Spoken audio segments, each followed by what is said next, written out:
इंसान की जिंदगी तो इतनी मुख्तसर है कि वो मोहब्बत का भी हक अदा नहीं कर सकता। न जाने लोग नफरत के लिए इतना वक्त कहाँ से निकाल लेते हैं।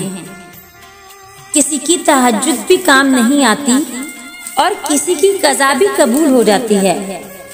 बात सारी नीयत की होती है। आज का इंसान दौलत को खुशकिस्मती समझता है और यही इसकी बदनसीबी है। शरारती इंसान में कोई अच्छी बात देखो तो उसे धोखा मत खाओ, और शरीफ इंसान से कोई गलती सरजद हो जाए तो उसे नफरत न करो। किसी की मजबूरी पर मत हंसें, क्योंकि मजबूरियां कोई खरीद कर नहीं लाता। और डरिए बुरे वक्त की मार से, क्योंकि बुरा वक्त पूछ कर नहीं आता। कभी कभी मजबूरी इंसान के हौसले पस्त कर देती है, और इंसान चाहकर भी वो सब नहीं कर सकता जो वो करना चाहता है।